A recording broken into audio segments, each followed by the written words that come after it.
ვაგრძელებთ და ახლა შოუში სტუმრის დროა. გთხოვთ მივესალმოთ ჩვენი სტუმარია ნაციონალური მოძრაობის ერთ-ერთი ლიდერი რომან კოცირიძე.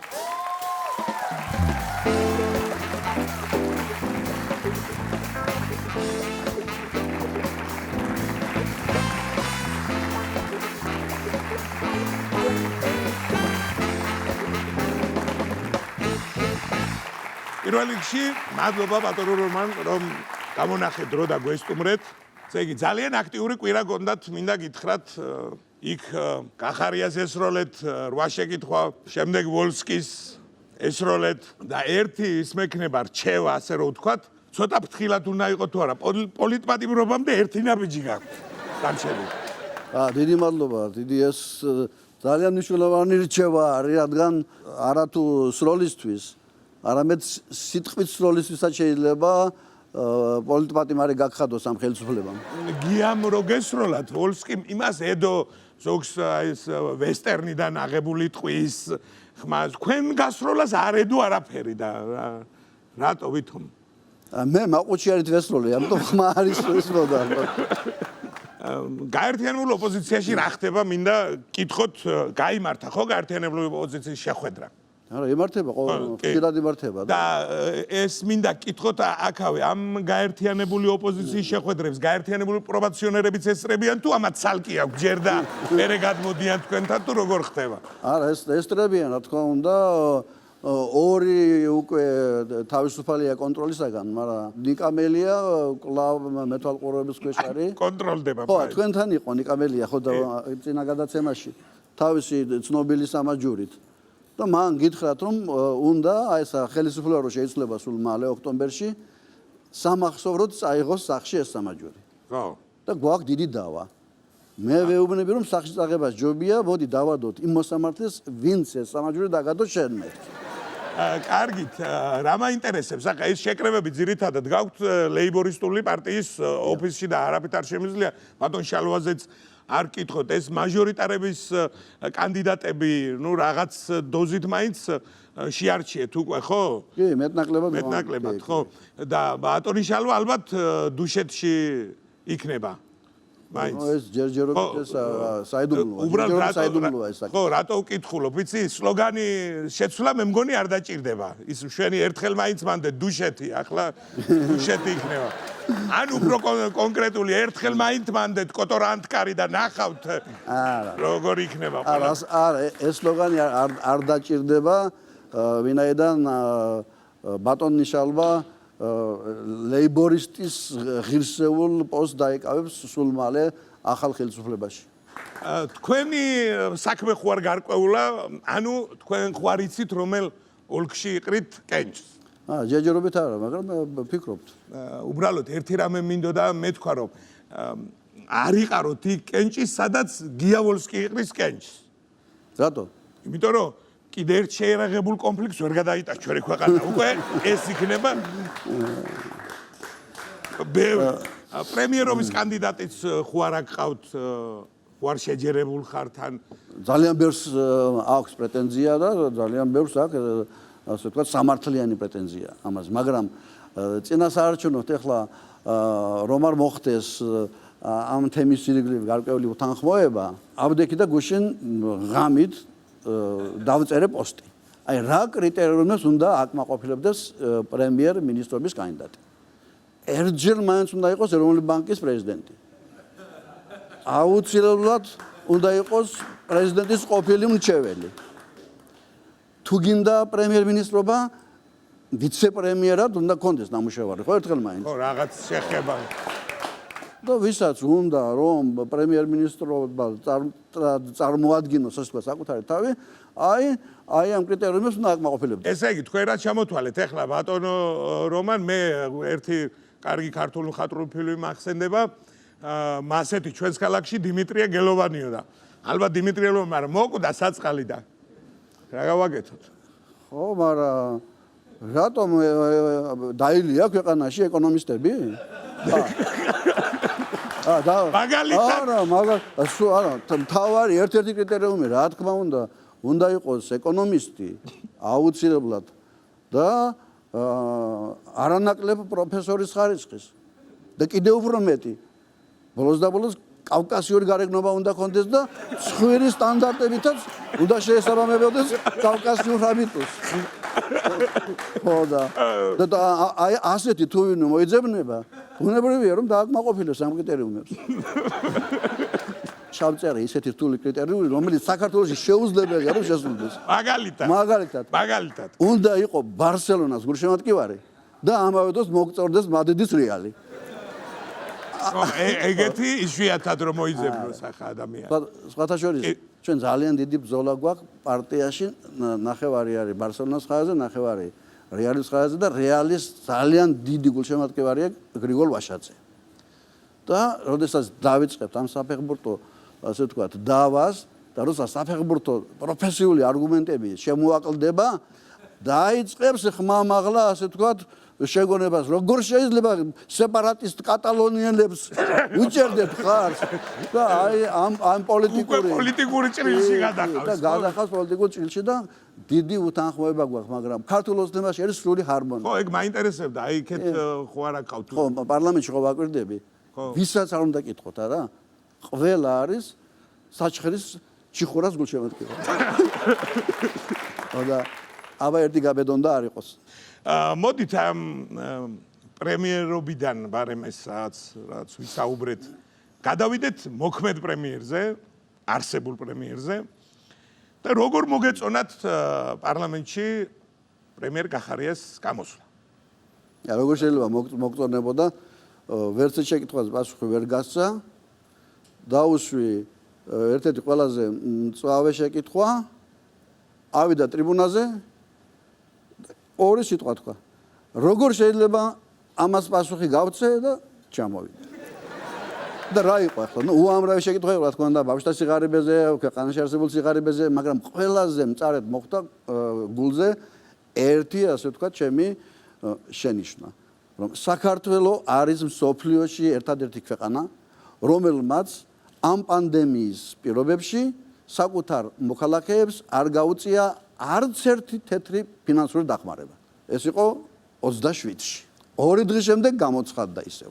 29. და რა თქმა უნდა, დარწმუნებული იყო, რომ იგივეს გავიმეორებდით და დაიწყო წინა დღით მცირეოდენი ფულის დარიგება. მოვიდა და ამაყად განაცხადა, რომ ცდარია რომან გოცირიძეს ეს თეზისი, არა ვარ ჩვენ მსოფლიოში ერთადერთი ქვეყანა, რომელმაც ფული არ დაარიგა. სამაგეოდ ეს თეზისი მოითარგმნა სხვანაირად და მაინც ბოლო ადგილზე გამოდის ჩვენი მთავრობა. საქართველო არის ერთადერთი ქვეყანა, რომელმაც პანდემიის პირობებში საკუთარ მოსახლეობას ფინანსური დახმარება გაუწია სულ ბოლოში. მაინც ერთადერთი ქვეყანა გამოდის, თანაც ძალიან მწირი და თანაც ძალიან ცოტა. დიდად არ შეცვლია, ანუ მე რა არის ისეთ ბატონურმან, მაინც ვერ დაგეთანხმებით მთლად. მე მომეწონა კახარიას გამოსვლა, რაღაც ისე ქართულ ჯიგრულ პონჩი ილაპარაკა რა. მე ბოდიში ვიხდი რომ ბოლომდე ვერ უყური ამ ყველაფერს 7-0-ზე ჩამეძინა. ეს კობახიზის ტაბლოზე იყო 7-0, მაგრამ რომ მეორე ტაიმი არ გინახია თქვენ. 27 დამთავრდა. და რეალურად დამთავრდა 20-0. სხვა ქვეყანაში გადავინაცვლოთ ცოტა ხანი, უკრაინაზე მინდა გესაუბროთ და მიხეილ სააკაშვილის იქ დანიშვნასთან დაკავშირებით გაგიხარდათ ალბათ ეს ამბავი, ხო? რა თქმა უნდა, არა მარტო ჩვენ გაგიხარდა, გაუხარდა მთელს ევროპას 50 მილიონიან ქვეყანას მიაქანებს, ასე ვთქვათ, რეფორმებით ევროატლანტიკური სივრცისკენ და შუაგულ, ასე ვთქვათ, ცივილიზებულ ევროპაში კაცდა ებრძვის კორუფციას და მთელი იმედები დამყარებულია მასზე და ბუნებრივია, რომ გაგვიხარდა და გულშემატკივრობთ ამავე დროს. ხო არა, მე უფრო სხვა მხრიდან დანიშნა არ მიგულისხმია რა. ანუ საქართველოსთვის ვეღარ მოვიცვლიოთ, ანუ გაცლით ცოტა ხანი მაინც მუშაობას. უფრო აღარ ჩაერევა. საქართველოსთვის ისედაც მოიცლის შეუძლებელია რომ უკრაინაში მიხეილ სააკაშვილის გაკეთებული საქმეები და უკრაინის წინსვლა არ აისახოს საქართველოს. ასე რომ ის ორ ფრონტზე იბრძვის თუ შეიძლება ასე ითქვას და ორ საქმეს აკეთებს და საჩვენო საქმესაც აკეთებს. რა თანამდებობაზე დაინიშნა რაღაც იყო რეფორმების საბჭოშიო ჩვენი მთავრობის ასე ვთქვათ იმით ენით თუ ვიტყვით მიხეილ სააკაშვილი ახლა უკრაინაში არის ანტიჯიგრული საბჭოს თავმჯდომარე და იქაურ ჯიგრებს ებრძვის როგორც ერთ დროს ებრძოდა აქ საქართველოში. კი ბატონო. ესე იგი სიმბოლური ალბათ რომ ბატონო რომან თქვენი სტუმრობა ეკონომისტი ბრძანდებით, ფინანსისტი ზოგადად და დაემთხვა თქვენი სტუმრობა ლარის ცოტა გამყარების პროცესს რა. მაგრამ ლარი აღარა გვაქვს ფიზიკურად და არ ვიცი გიდა სამზე ორზეც რო ჩამოვიდეს რა. თქვენი აზრით ეს ბოლოდროინდელი ცოტა გამყარება ლარის ჩვენი მთავრობის დამსახურება თუ ამერიკაში მიმდინარე მოვლენების? სხვადასხვა თქვენ არც გახსოვთ. გახსენებთ რომ მე აქ ვიყავი თქვენთან როდესაც იყო $1-დან 2 და 10 და თქვენ იყავით ვალუტჩიკი. კი, გახსოვთ? კი და 2 და მაშინ როგორ წუწუნებთ, ხო? როგორ მომესალმეთ, გახსოვთ? ხო, 2 და 10. ასე მომესალმეთ. აქ დაჯექით და ესე იგი საშინელ საგონებელში იყავით ლარი 1.65-დან დავარდა 2 და 10-მდე. აი ზუსტად რა დრო გასულათ. აი დღეს აი სიმბოლურია რომ დღეს უკვე არის ლარი 3 და 10, 3 და 20. აი და ძალიან სამწუხაროა და როგორ გარბის დრო, აი დრო გარბის ლარივით. ხო, კი ბატონო. ამდენი ხანი არ რა უცებ გაირბინა ლარის კურსმა? კი, აი ლარის კურსივით გაირბინა ჩვენი შეხვედრის დრომ და რა პირველ კითხვას რაც შეეხება, რა თქმა უნდა, ლარს ამყარებს ამერიკული და ევროპული მხარდაჭერა, $3 მილიარდი მოგცეს ჩვენ დახმარების სახით და ბუნებრივია, როდესაც ეს დოლარები ქვეყანაში შემოდის, ის მოქმედებს ლარზე, მაგრამ მთავრობას რომ კითხოთ, მთავრობა იტყვის და ეროვნული ბანკი რომ ჩვენ ვამყარებთ ამას. რომ კითხო როგორ ამყარებთო? ამერიკელებს და ევროპელებს ფული ვინ წაართვა აბაო ეტყვიან. ვინ შემოიტანა ეს 3 მილიარდი? აი თითქოს და მათი მარიფათით, ესე იგი, აი ამ ფულით ლარის გამყარებაში რაღაც წვლილი მიუძღვით. ისე რომ ვიცოდეთ ეს საგარეო ვალია, რაც შემოდის ახლა, მისი 90% არის ვალი და ეს ვალი უნდა დაიხარჯოს ხალხისათვის და არა კორუფციული, ანუ ჯიგრული, ასე თქვათ, გზით ვიღაცების ჯიბეში გადასასვლელად. კი ბატონო. ზოგადად სოციალურ ქსელშიც აქტიური ბრძანდებით და ჩვენ მოვიძიეთ თქვენი ფოტოები რამოდენიმე და მინდა ვანახო ჩვენს ტელემაყურებელს და თქვენც რო გააკეთოთ რაღაც კომენტარი, ანუ რა დროა, რას აღნიშნავს, რა ხდება ამ დროს და ნახოთ თუ შეიძლება ეს ცნობილი ის თქვენი ეს არის უზენაესი სასამართლოს მოსამართლეების დამტკიცება, როდესაც ბატონი თადუმაძე აღმოჩნდა უდიპლომო. არა და ამტკიცებდა, რომ არის, ასე ვთქვათ, იურიდიული განათლებით და ასეთი ხერხი ვიხმარე მე. მივმართე მთელ საქართველოს ტელევიზიით.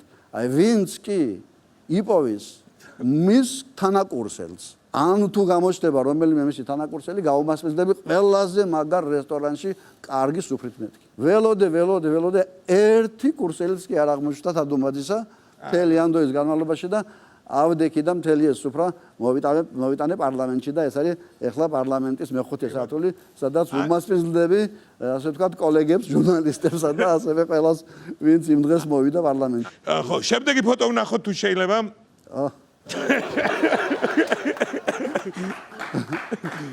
ისე სხვადასხვა რაც ამ Facebook-მა ეს ტროლები გაშიფრა, დავისვენე რა. ესე იგი აი დღეში ერთი მოდიოდა ნიაღვარი. ნიაღვარი ასეთი ნახატების ფოტოების ლანძღვა, გინება. ამ შემთხვევაში ეს გააკეთეს ჩემს საწინააღმდეგო როგორც ნეგატივი. გასაბრაზებლად გააკეთეს. აი ალბათ არ ვიცი ახლა რა შინაარს უნდა ჩადო აი ამ ემასთან ვაქვი ახლა მერტებთან ვინადგას ან რაღაც ასე მოვიდეთ, მაგრამ საინტერესო რა იყო, იცით, კომენტარებში. აი ამ ოცნების ამ ბოტებმა დაიჯერეს, რომ ბიტლსები ერთდროს 5 იყო. კი ბატონო. და მე რომ 4 უნდა ჩადა. აი ესო მათიო მეხუთეო რომან გოცილიძეს გავსო. და კიდე კარგი რომ მოიცილეს დავიდანო. ეს არის საინტერესო ფოტო ძალიან. ანუ ორი ვერსია ფოტოს, ერთი თქვენ რო სელფს იღებთ. ეს ჩემი კატაა. ეს მე ვარ. ეს მართლა თქვენი კატაა, ხო? კი, მართლა ჩემი კატაა და ესე იგი პარლამენტში ოცნების დეპუტატების 99%-მა მის სელფის გადაღება ვერ ისწავლა და აგერ ჩემი კატა შეხედეთ. სხვადასხვა მყავს კატა, რომელიც წერს პოსტებს. მაგრამ მას შემდეგ რაც დეპუტატი გავხდი 4 წელიწადი შეწყვიტა პოსტების წერა, იმიტომ რომ ფიქრობს რომ ვაი და ვავნო ეხლა ჩემს პატრონს, თორე აი ძველი პოსტები რომ ნახოთ კატის პოსტები. ძალიან მაგარი პოსტები იყო. აი შეიძლება რა ვიცი, Facebook-ში ნახეთ ძველი პოსტები.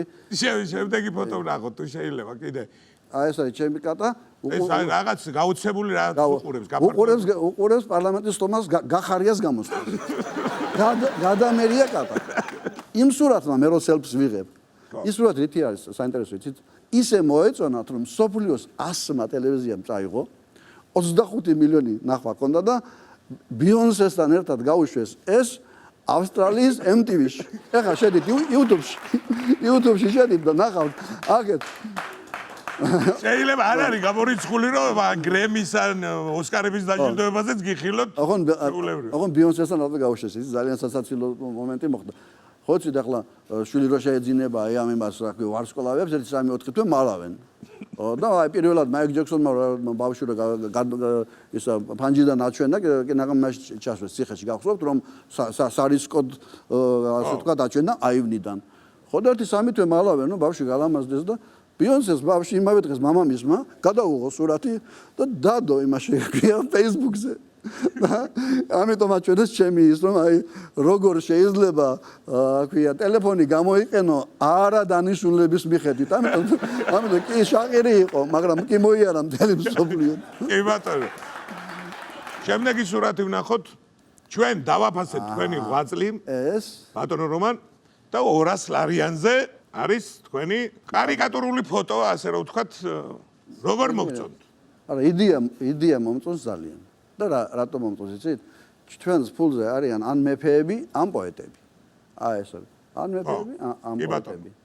თანაც ახლა ვირუსია, თანაც ეკონომიკა ვითარდება იმის ქვეყნებში, რა ქვია,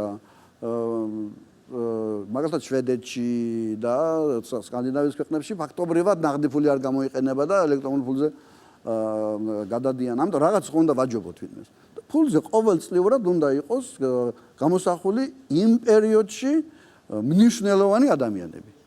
აი ყველაზე დიდი სპორტსმენი, ყველაზე კარგი პოლიტიკოსი, რა ვიცი, მე რა ნიშნები მომარჩიეთ ახლა. დღეს მომავედი თქვენთან სტუმრად.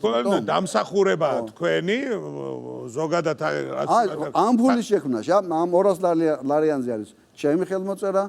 სხვადასხვა უკან არის მეორე მხარეზე სოხუმის სურათი და ის რომ ჩვენი ქვეყნის ერთი დიდი და ულამაზესი კუთხე არის ოკუპირებული სხვადასხვა პოლიტიკური ფული იყო, ხოლო მეორე მხარეზე არის კაკუცა, რომელიც დამოუკიდებლობისათვის მებრძოლი. ამიტომ 200 ლარიანი იყო სულთა პოლიტიკური ფული, შესრულების ტექნიკითა და დიზაინით იყო ულამაზესი, დაცვა იყო უმაღლესი და 2007 წელს ეს ფული აღიარებული იქნა მალაიზიაში კონკურსზე, როგორც მსოფლიოში ნომერ პირველი ფული.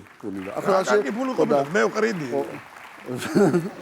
ხო, რაღაცა არა ვერსიები მქონდა მეც რაღაცა მაგალითად ვინ შეიძლება და დაუშვათ წლის ადამიანი მაგათ ვინ რომელიღაც წლის ადამიანი.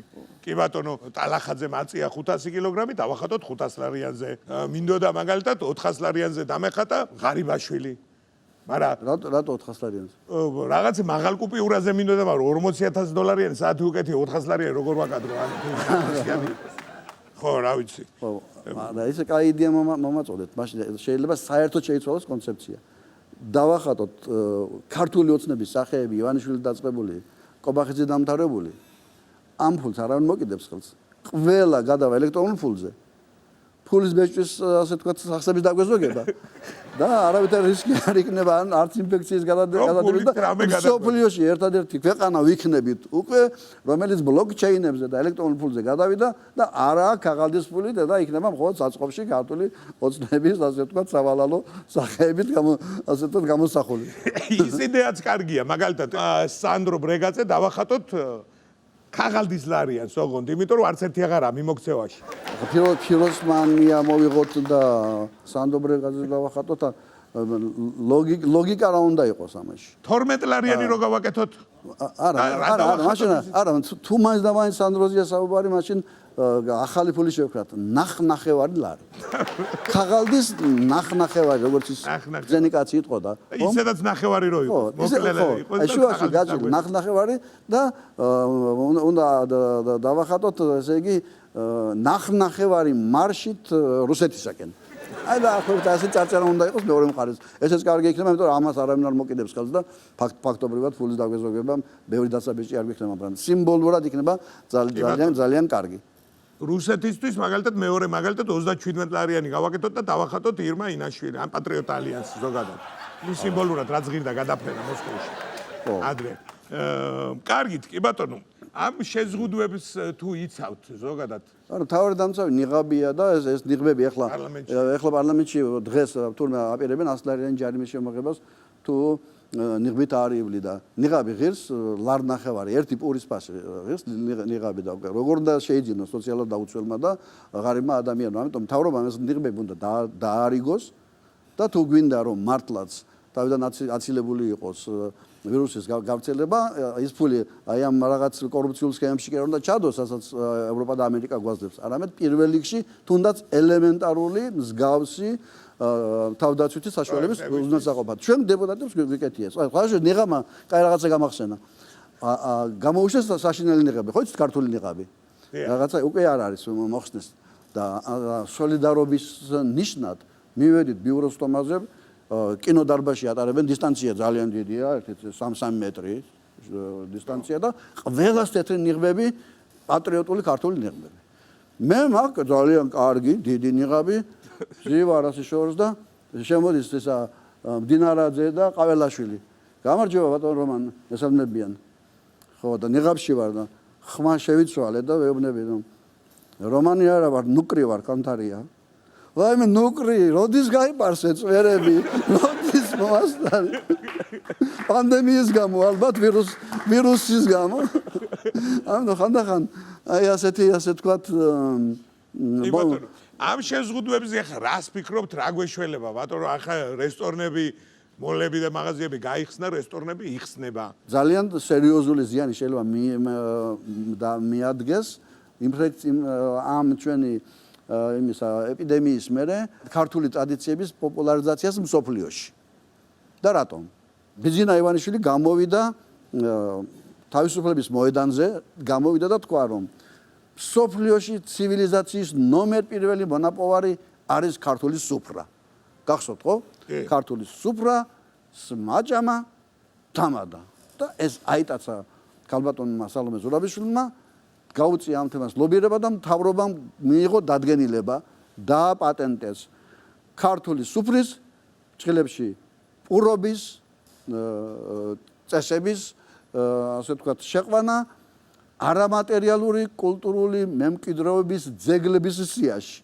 ოღონდ ამაში ეს კი არ შედის აქვე საჭმელი და სუფრაზე რაც დევს ღომი, ელარჯი რაღაცა ხაჭაპური საცივი ეს დაპატენტებულია ისედაც როგორც ქართული ეცალკი აქ სუფრა არის როგორც ასე ვთქვათ რიტუალი და რა არის ახლა რიტუალი სადღეგრძელოების რიგითობა რიტუალები თამადის წესი ყანწი და ახლა ამ ვირუსობის პერიოდში თამადა რო ყანწს დალევს და რომ გადააწვდის სუფრის წევრებს აი ყველა ვინც აი ამ ერთი ყანწით დალევს ეს ხალხი 14 დღიან კარანტინში უნდა მოათავსო მეორე დღეს.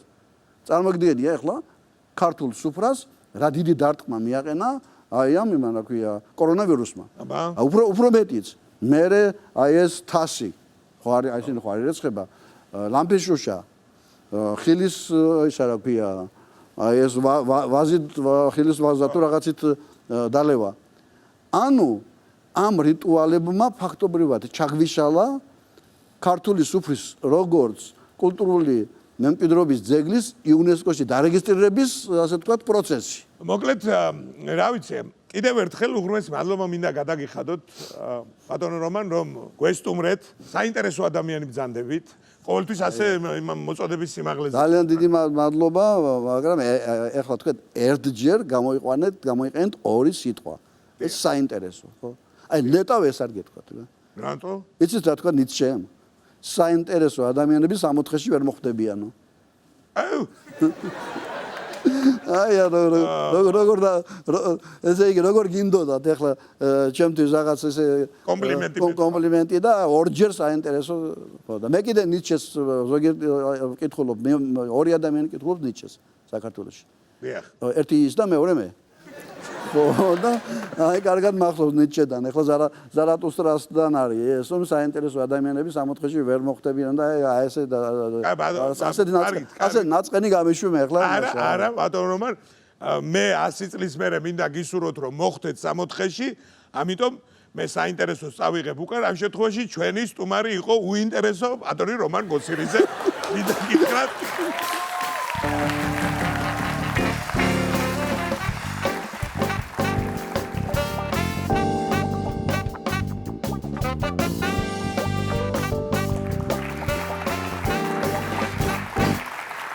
ვირბასო ხალბატონებო და ბატონებო დღეისათვის სულ ეს იყო მე საუკეთესო სურვილებით გემშვიდობებით უბრალოდ შეგახსენებთ რომ ჩვენ ერთმანეთს მომავალ 4 შაბათს საღამოს 10 საათზე რუსთავი 2-ის ეთერში შევხვდებით. კარგად ბრძანდებოდეთ.